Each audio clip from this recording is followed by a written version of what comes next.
Good morning. We're here with Keith Marington, recent inductee to the Ellensburg Rodeo Hall of Fame. It's August 29th, 2013.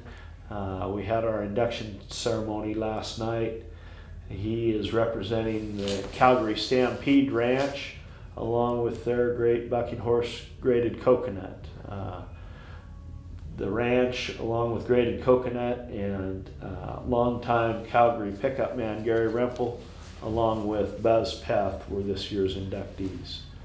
Keith, for the record, state your full name, place of birth, and date of birth for us. I'll do that. My name is Keith Marington. I am the director responsible for rodeo and chuckwagon racing for the Calgary Stampede, and the ranch operation and our independent rodeo operation falls under the rodeo portion of that. Okay. I was born north of Winnipeg, July 16th, 1949. What a little bit about your family's background and your early days, Keith.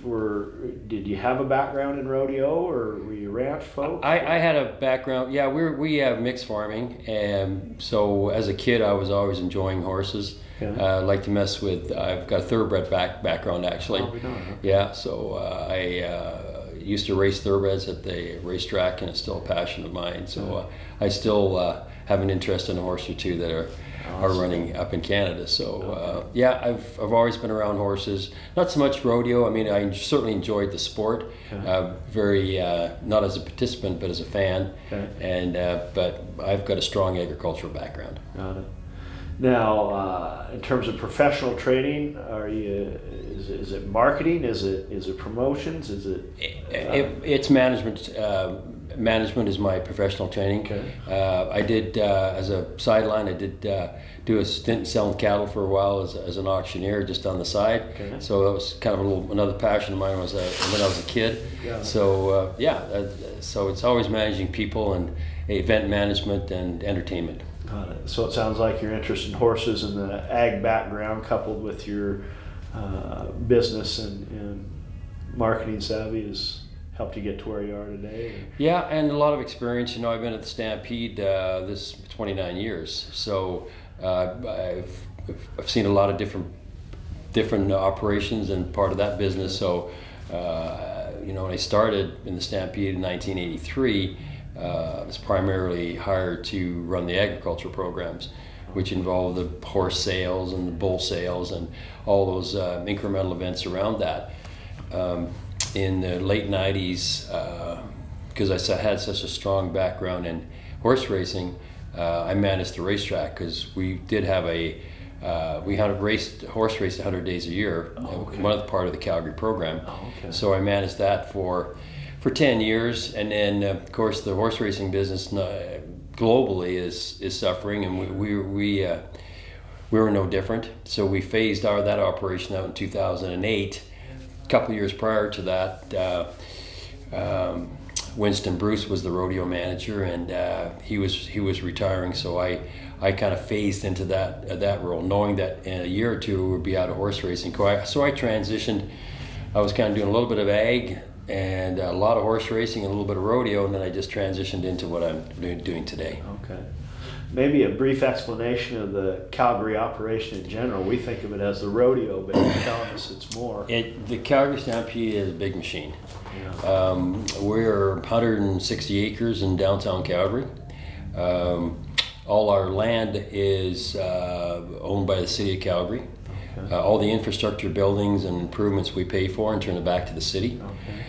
We are a not-for-profit organization, so all the profits that we make throughout the year go back in for infrastructure, youth programs, and for the good of the community. Okay. We have a full-time staff of about 280 people, and we've got a volunteer base year-round of about 2,500. Awesome. During our 10-day show, we hire another 4,000 people. So we've got a pretty big operation. We're not just rodeo is one of those entities. We have a fairly active convention business. We've got 300,000 square feet of rental space. So I think last year, the 365 days, we ran in the neighborhood of about 1,500 events. on our grounds. So lots of activity. We have our own food service department that do catering throughout Calgary. We own a casino, so right on the ground. So again, very involved in the community. A lot of good support from a lot of good Calgarians who volunteer their time and to help us facilitate the stuff that we do. Well, yeah, it sounds like Calgary Stampede's a brand. And Calgary Stampede's a brand, and it's a world-known brand. Yeah. I think you can go anywhere in the world, and if you're say from Calgary, the next thing to say, oh, we've heard of the Calgary Stampede. Sure. So the rodeo and the ranch business for us is just another business unit. I shouldn't say just another, because it's a very important part of our brand, a part of that whole global entity, what they call the Calgary Stampede. Now, strong working relationship with the city. That's something that very strong, makes it work, it sounds we have like I say, we have a core group of volunteers, and from that group of 2,500, we elect a volunteer board. We have a president. They're volunteers. They're not paid, and then we have some appointed officials on our board, which would be federal government, provincial government, and city officials. Oh, okay. So it's made up of a board of 24 people, who kind of do the governance piece, and management and staff facilitate the policies that the board put down to us. Okay. What? Let's talk a little bit about Calgary's relationship with the Ellensburg Rodeo. Mm-hmm. That began in the early '90s. It began in the early '90s with Winston Bruce. Okay.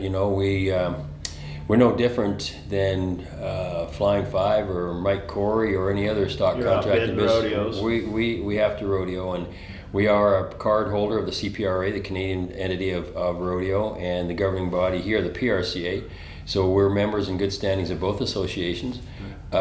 So that allows us to take our stock to other events like Ellensburg or San Antonio or wherever it is.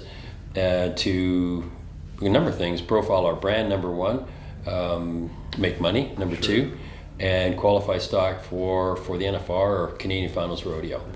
So back in the '90s when Winston, I guess some of the directors here approached Winston about bringing stock here, it was a great fit for us. It's I guess as far as the geography, it's close. 12 hours, and today.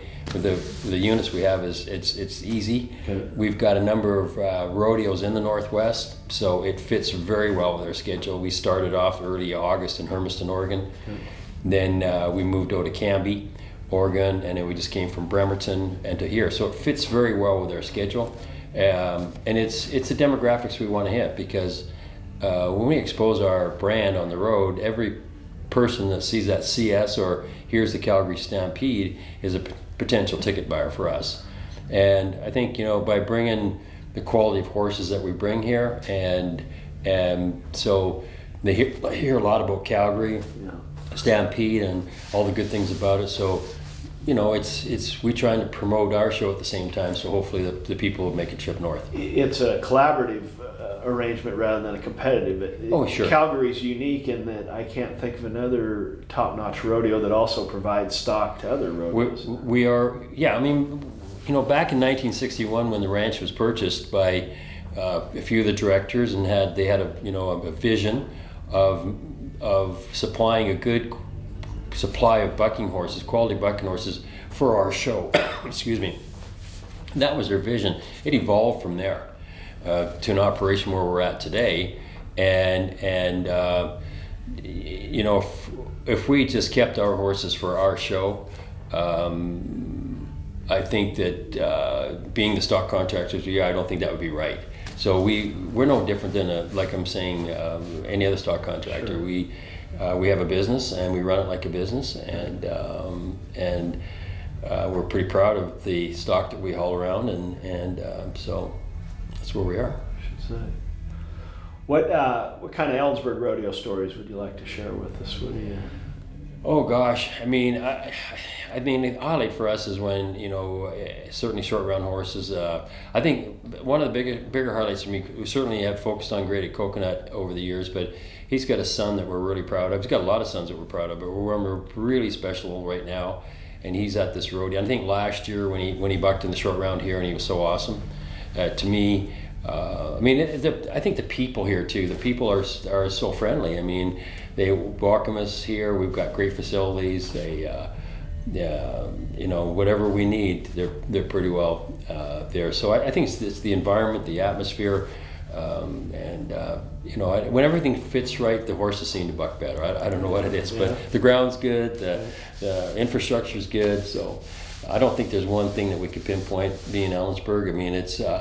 I mean, there's lots of good rodeos around. But this is a little special for us because I think because of the people make it that way.